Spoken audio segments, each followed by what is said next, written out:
really impossible to describe him. He was extremely intelligent. He was obviously a world level chess player. He was a linguist. He worked for the CIA, and then he got dishonorably discharged because he had a disagreement with his superior. But he became a chess master at the time, and he used to play chess at a professional level. And it was hard to be around him because he was so much smarter than me. And you could argue he had some personality disorders of types. So it was really weird growing up around him because we would be driving and he would say, that car behind us was behind us last week. And I'd say, how do you know? And then he'd read the number plate and said he would remember the number plate. Wow. And then he'd say, and also last time there was this number plate, this number plate, this number plate, but I can't see them now.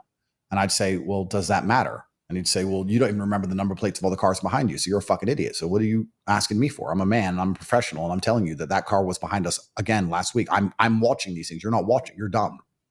And he wasn't saying it in a put me down way. He was just saying it in a way to make me very, I was sitting there going, well, yeah, you're right, Dad. I don't know. I can't remember all the number plates. I can't say if it was or wasn't behind us. So my father was a very interesting guy to be around, but there was an endless burden for performance. And it's so interesting to me because I've seen like psychiatrists and psychotherapists and all these other clowns. So I don't even believe in psychiatry.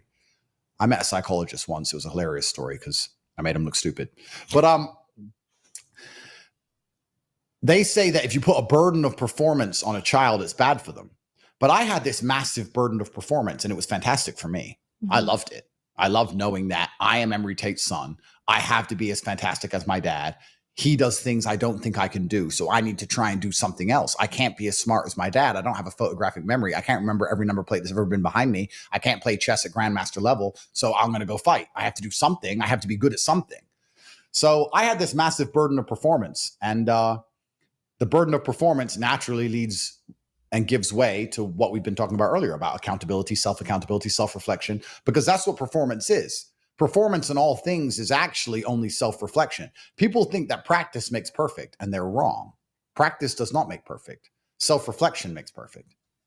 The reason that... Correct. Hey, welcome back to another episode of Making the Case. I'm your host, Dr. Jacob Isom, and as you see with the clip, of course, we're talking about burners and performance. We're on episode 108, man. Glad for you to join us, make it back again. All right. Of course, we had 2 channel norms. 1, we'll take points in our people, and 2, we don't do all that derogatory and cussing because we're professional over here. Now, I wanted to cover this topic today because I believe it's extremely important for young men, boys, and even older men, right, to understand that we know that we're different biological, socially, mentally. We're different in all facets, right? Similar, but yet also different. So there is a different expectation that is placed on the male species. Now I have a son, right? He's about to be 10 this year. I've been literally for the last couple of years been in my head thinking, okay, when will I put him through it? Okay. And when I say when will I put him through it, I mean when I start training him mentally, physically, and things of that nature for the life that he's going to see up ahead of him. Right. And what I decided to do is because my daughter got to be a child and, enjoy, her childhood. And I want the same thing for my son. So, but I will say around preteen, 12, 13, that's when it will begin. Right. Because right now he's just a cute little boy. Right. I remember when I was his age and when I went through that. And then when I became a teenager, everything changed for me. So, males, we just got a different burden of performance.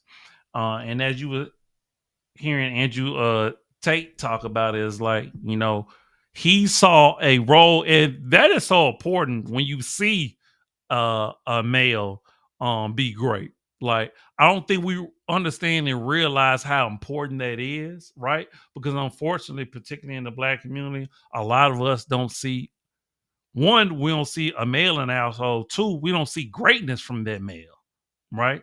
He was able to see it and say, you know what? I can't be like him because he on a whole nother level, but I could be great at something else, right? That intrinsic motivation, and really you could say extrinsic as well, right? But he had both. And for people to be successful and great at what they do, you have to have intrinsic motivation, right? We're not talking about intrinsic value, we're talking about intrinsic motivation. So I really want to go over this episode because this is, for my fellas, for the men out there. But ladies, you definitely can learn something from this episode if you are raising a boy. But unfortunately, it takes a man to raise a boy. But hopefully, you could take something from this episode and definitely, understand that, if you are one of those people saying that you don't need a man and this and that and the third, please reconsider that mentality, right? Because of men's burden of performance is the reason why this world is the way it is. Because if we don't perform, this world doesn't exist. And that's just facts. All right. So I have two videos for you today that is talking about burden of performance. So we're gonna break those down. And just, talk about, what does a burden of performance mean? Why is this the case? Why doesn't women have the same burden of performance? So we're just gonna get into that in this episode. So, get your water, get, your energy drink, whatever you need to do. Sit back, relax, and let me do all the work. All right. So without further ado, let's get to our first video. As a male in this world, nothing good comes to you unless you pursue it and work for it. Got to work for it. Yeah.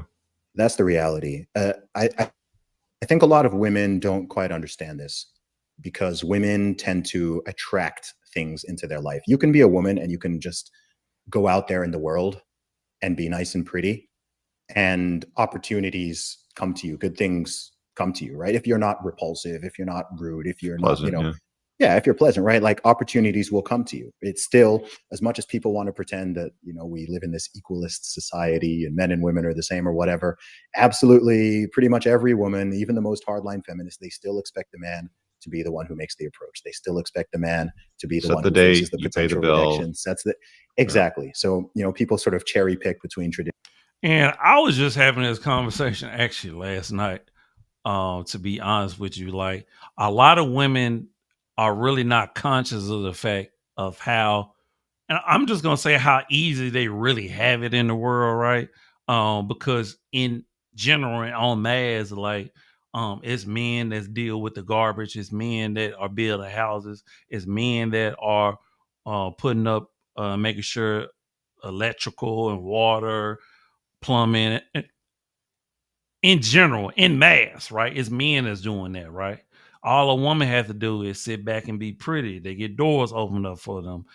They get taken out to dinner and stuff like that. And yet and still, and I'm not gonna go down this path, yet and still women are complaining, right? But if you really sit down and talk and point things out to them and really break it down, like one be like, I mean, you got a point. You're right. Right. So what he's saying is pretty much like, men are the one that have to, when it comes to dating or when it just comes to life in general, when it comes to our purpose and our careers, right? We have the burden of performance. We have to perform. If we don't perform, you don't even like us. If we don't perform, none of this stuff gets created. Society and civilization, as you know it is, complete. Okay, let's continue. Traditionalism and modernity as it suits them. But I think the reality of being a man, and perhaps the most exciting thing about being a man, is that you really do get to choose your own adventure, right? I think one of the reasons why men like video games and like movies and like these sort of epic stories is because you choose, it's an adventure, right? You build up your hero, you max out your stats and so on. So isn't that interesting that you get to immerse into the character and think that you're part of it? But you're leveling up a character in a video game when you could be doing it with yourself in real life. Yep. I've made that point several times, especially with guys who are really into gaming. Yeah. I'm like, man, why don't you treat your life like a role-playing game, right? But it's for real, right? You're spending all this time leveling up in the game, building your strength stat, building your endurance stat, building your charisma, earning magic fake money in the game. I'm like, man, you could, do you know the one I found this funniest with is, do you remember when the Guitar Hero games and Rock Band games were super popular? Yeah, I used to do the Rock Band stuff. That was fun. Yeah, and people would spend hundreds of hours learning how to master a fake guitar. Yeah. And I'm like, bro, you know, with the time and effort you're putting into this, you could learn how to play a real electric guitar. Yeah. You could go out with your buddies and start a band. Yeah. And you know what? As funny as that is, that's such a great point, because it's like, that is the difference of, and when we say men have a burden of performance, we're not saying that all men actually perform, right? All men are actually successful. We understand that that's not the case, right? But what we're saying is, they're speaking on the other side of the scale with men, that there are some men that don't want to live up to that burden of performance, right? Or can't live up to that burden of performance. So what do? They immerse themselves in video games and pornography and, gambling, drugs, things of that nature. So it's like, they like, you know what? I don't want to live up to that. All right. So I do this.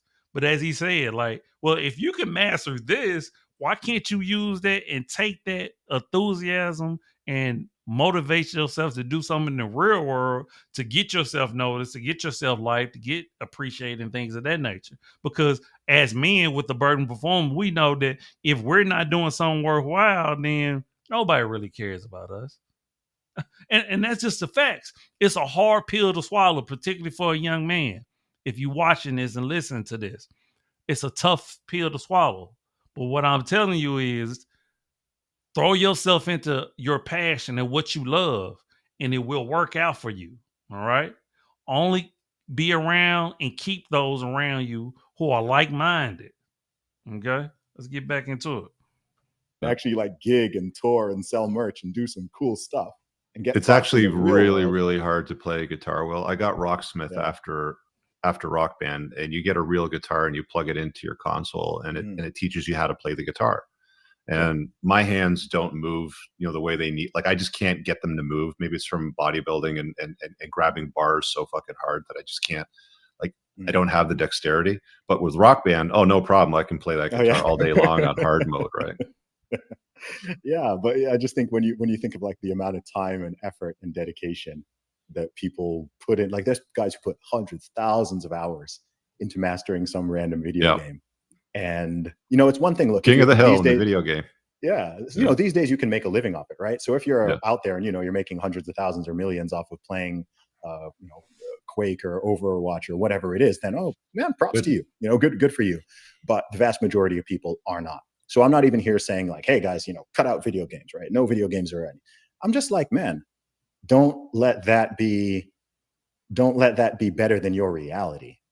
Don't be using this as just a form of escapism and procrastination. And instead of leveling up your character in the real world and traveling to cool places in the real world and meeting cool people in the real world and building all of these stats, like just doing it in the game, I'm just like, hey man, you've already got obviously there's something in you that already has that mindset.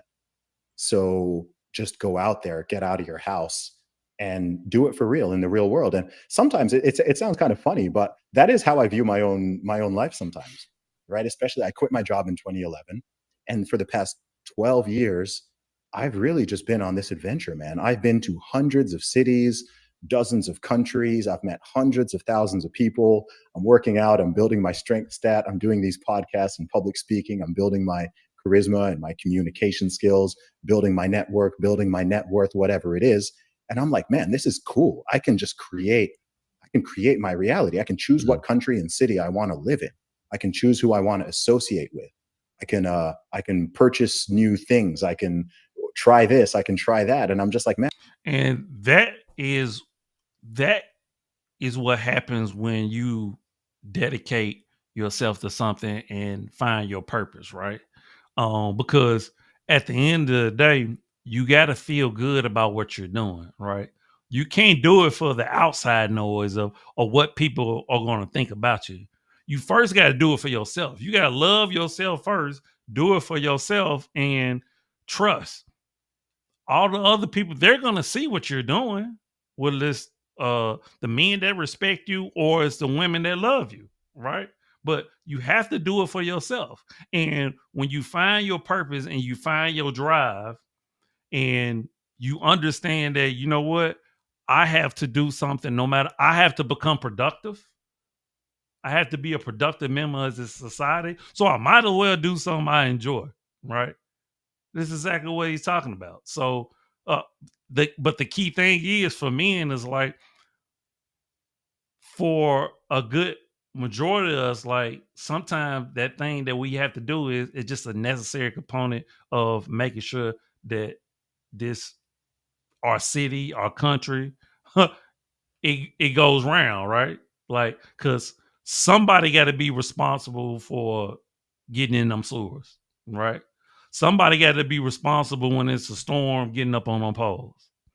I mean, and I think we understand it, and naturally it actually works out because there's people who actually have no different than people who go to the military, right?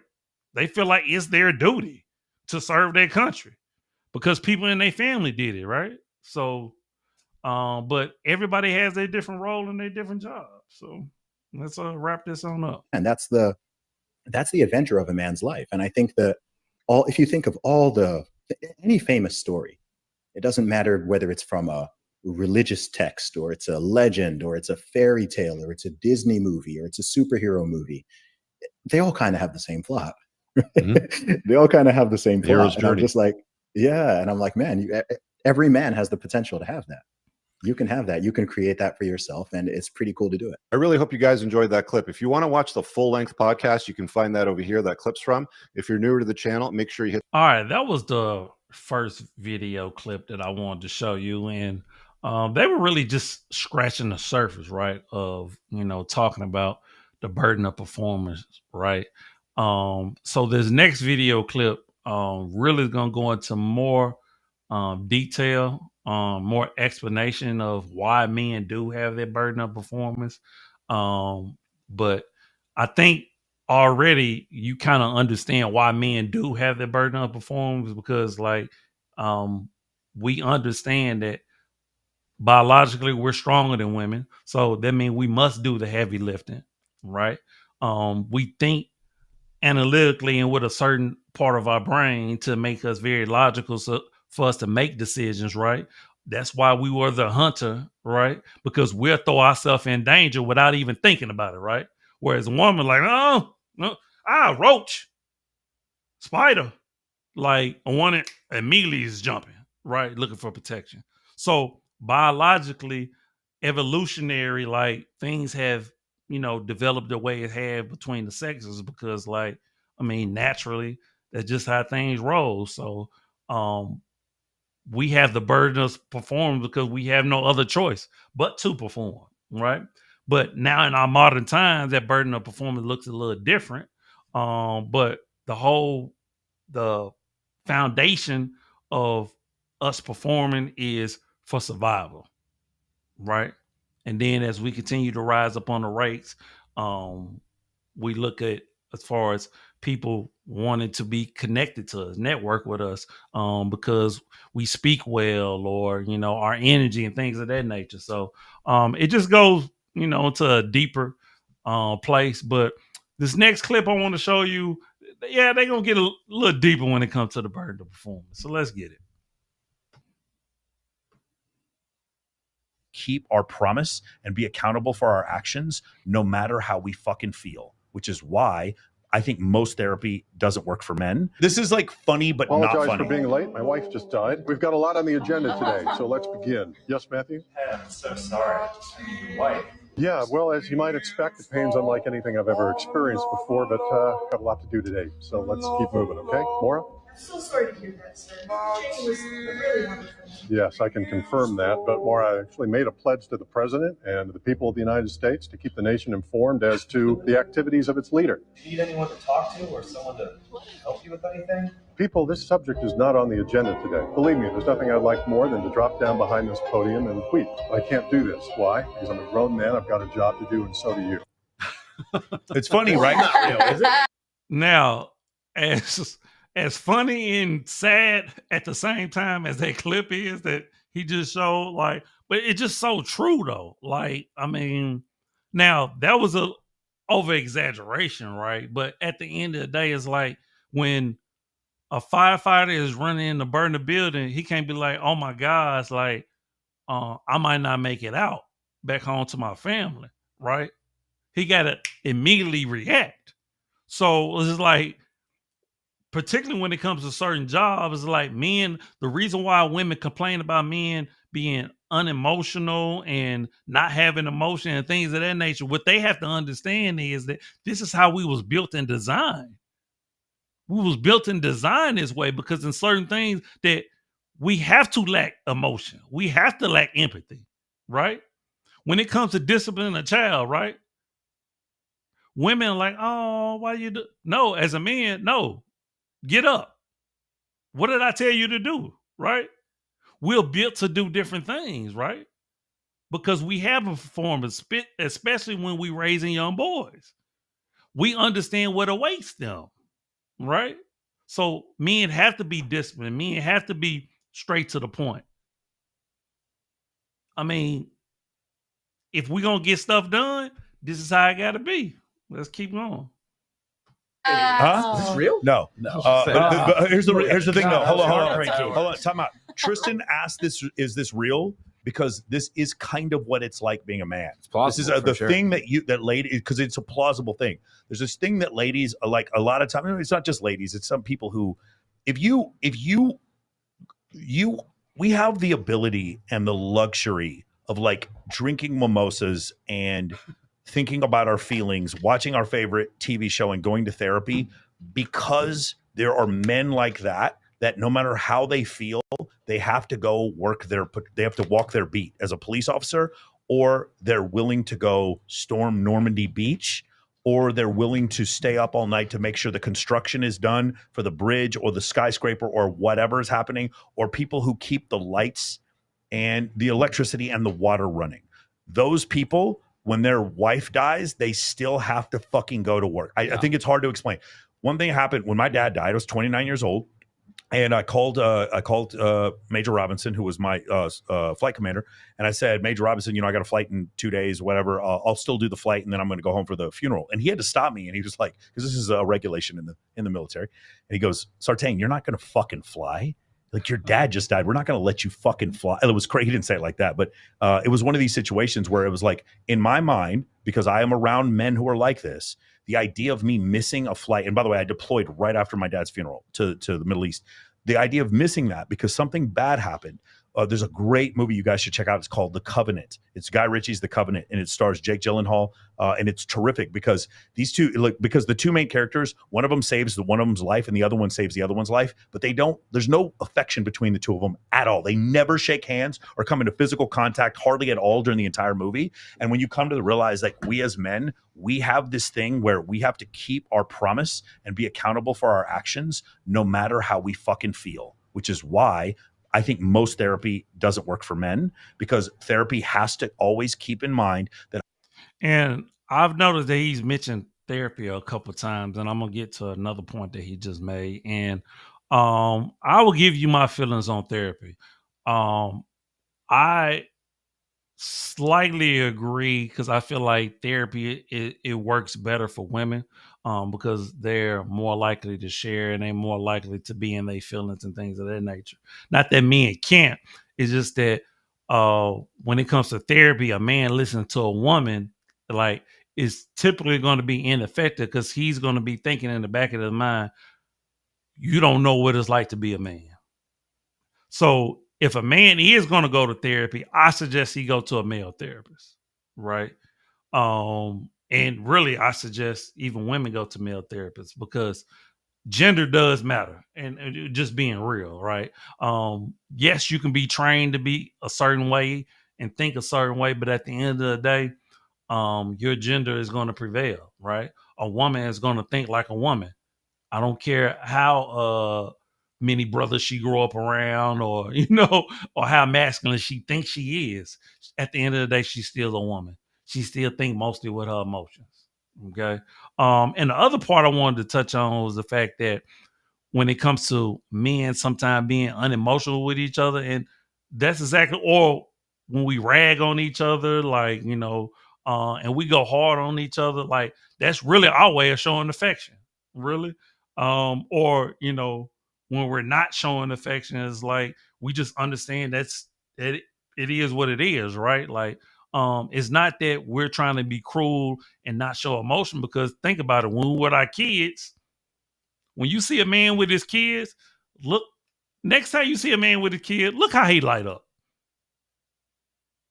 Look how much fun he had with his kids. All right. So it's just that men understand a world of being around men. And that's the thing. So let's keep watching. I have to pay the bills, and it's like I'm having a hard time dealing with what my wife's doing, and I'm having some internal emotions, but someone's broken into my house and I don't feel like getting the shotgun. No. That's what friends are for. I always have to get the shotgun. Friends with shotguns, yes. I have a question. That's what my question is, and I don't exactly know how to phrase it. So I've heard many men say that, they're more attracted to mothers. Do you think that, because as a mother, I feel the same way. Before I had a child, I didn't feel that way. I did whatever the fuck I wanted, when I wanted, how I wanted. But now I have a child, like no matter what, I have to be, and she's getting older. She's almost 6. So she's recognizing and repeating behaviors and seeing, like she can read the room with what mom's going through, what I've got going on. So I have to compartmentalize a lot of things no matter what. Ever since the day she was born, I have to get up. I feel like mothers have similar outlooks on life, where you got to get up and get it done. Like, you have to. Yes. And you have to mask some of the emotions and things like that to protect your child and their emotions and their reaction. Do you feel like that could be possibly why some men are more attracted to mothers, because there's a sense of responsibility there? You're talking about single mothers? You're talking about attracted single mothers or women who are motherly? What are you talking about here? I think, or the mother fetish, because it's that too. That's actually where I was going with this. That's where I was going with this. I think mothers in general. I don't necessarily mean, I guess single mothers, because you're not going to date somebody that's. So are you talking about motherly characteristics or women who have legitimate, children? Yeah, I haven't seen any data showing that men are more attracted to women who already have kids. I don't know if that's like some big majority thing. It's just something I've heard often, and I'm like, oh, that's. I could definitely see going out with a woman and seeing that she's good to her son and that being a positive. I don't know if it makes you more sexually attracted to her, but I definitely I think she really got it confused. She should have never used the fact that men are attracted to women who's mothers, because I don't think that, like you said, the data doesn't show that. But the point that she's making about as far as when women become mothers, like particularly when they're single mothers, right? Or sometimes they don't even have to be single. A lot of times they do have that burden of, taking care of the kids' responsibility when it comes to feeding them, clothing them, changing diapers and things of that nature. So, like, what she's trying to do is correlate the fact that, well, men have a burden of performance and mothers do too. But it's not an equal correlation, but I definitely understand what she's saying when she brings that point up. So. Can see, well, okay, this woman's probably not a psychopath. She's willing to do anything to protect her child. That's actually admirable. I'm just wondering, because the characteristics you say the thought process that men have, what I'm saying is similar to. There seems to be, the point I'm just trying to make is there seems to be this pull for men to express themselves emotionally, to become more vulnerable, but to do it in the way that women do it, more like a feminine way. Yeah. Mm-hmm. And my point is, we don't even have this discussion except for the fact that a society was built with air conditioners, skyscrapers, fucking cars, dishwashers. This whole society was created by men who actually needed to repress their feelings so that the job would get done. What I'm saying is we're privileged by those men. The guy you just saw here, my wife just died, but I still have a job to do, and so do you.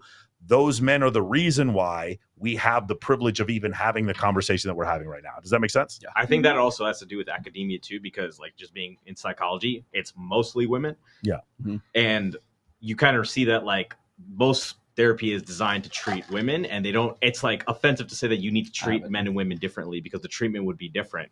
So you said this on a podcast, I think last week. It was like, I'm fine with a therapist. She needs to understand though, like the bill needs to get paid, or like the kids need to take care of. Men need strength coach. For sure. It's like whatever you're doing for women, that's fine. But with men, you must always remember we have a burden of performance. Right. A lot of women have a burden of performance too. Like she said, as a mother, that burden of performance makes sure her child is taken care of. For sure. A woman who's a squadron commander, a woman who's a female pilot, they have a burden of performance. A lot of women don't have the same burden of performance as a man does, but all men have a burden of performance. Okay. Our value with regards to the opposite sex or with regards to people who want to work with us, work for us, or our respectability comes from our burden of performance because we don't have big boobies. Okay. So whereas some women have a burden of performance, all men have a burden of performance. Mike, a gynomastia was. Yes. So essentially what he's saying is that in order to be attracted to the opposite sex, you have to perform, right? You must become something. But also in order to even be, because to be honest with you, like a lot of men feel invisible. Right? So it's like men understand that if they don't become something or do something with their life, like you will literally get thrown out like you trash. Of course, most of the people that's homeless are men, right? And we don't think twice when we walk past them. But you put a woman and her kid out there, totally different reaction, right? So not only is there a difference in burden performance between men and women, I mean, yes, he's right. Like women who are in those fields, like, yes, they have burden performance, but we also got to be honest too and say that the level of like women, when it comes to the criteria of women getting into the military, becoming a firefighter, is not the same. So even the burden of performance is not equal. All right. So let's watch a little bit more and then we'll wrap things up. We don't have but for you to have that, you'd have to acknowledge that men and women are different. Correct. And that is the problem. And that that's was offensive to a lot of people. Well, I mean, that was like the basis of the discussion we had last week, which was like, oh, men need to go to therapy more. Yeah, we don't. He's not talking about you guys, you ladies. Tristan's not talking about you guys. He's talking about the psychological the academicians that are hyper liberal and woke. I was gonna say, now look, if you're having like anxiety issues at home, like, and I think people overuse the word, I'm anxious, I have anxiety, right? But if you're really having like breakdowns and you're crying and something's going on, yes, go see a therapist. Yes, but here's the reason why you have to go see a therapist, because your anxiety is breaking your performance. Yes. Does that make sense? Yes. So because you can't perform, for sure, I have friends that have suffered from PTSD. Those people do need to go to therapy. But the reason why they need to go to therapy is because they're broken living on the street because they could not meet their burden of performance. Right. Yes. The number of homeless men versus homeless women, it is huge, the number of homeless men versus homeless that's women. why we have like athletic psychologists. Like, so if you're like, if somebody's in your head or whatever, you're like not in the right place mentally and you can't like perform as far as, your sports or athletics or whatever else that is. There's literally a branch of psychology for sports, for sports psychologists. Yeah. So like 90% of these men do not need therapy. Stop letting your girlfriend tell you you need a therapist. Hear that, Jesse? Okay. So do you guys, what you need instead of a therapist? You need a performance coach. Go watch Billions. You remember Bobby Axelrod had Wendy Rhodes in there, and Wendy Rhodes was not interested in like your psychological health. You needed to perform. You'd be shocked how good your mental energy will be and how much your brain will reward you when you kill the fucking meat. All right, so we were going to stop the video right there. I mean, it was almost done anyway, but I think you guys get the gist of, the point I've been trying to make. I think it's been made, right? When it comes to burden of performance, like men are either going to live up to it or they're going to live down to it.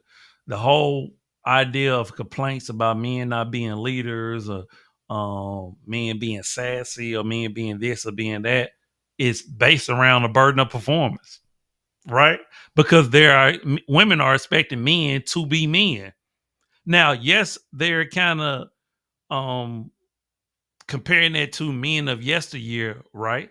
And even though they talk about how abusive and how they cheating and stuff like that, but they still understand the value of those men, though. Back in the days, they would still say they were masculine men. Now, although they would like to mold and shape them into, how they would like them to be today, but at the end of the day, they understood that there was a burden of performance. Men back then did perform. Not that men today are not performing, but like we understand that like there's two different criteria when it comes to men and women, right? Now, we may not always want to talk about it. We may not always want to bring it up. And that's why you already know the whole idea of equality is just a silly conversation. And I would love for somebody to challenge me on, I'm not talking about you guys, but I would love for, a podcast or anybody to challenge me on the idea of equality because it just doesn't make sense.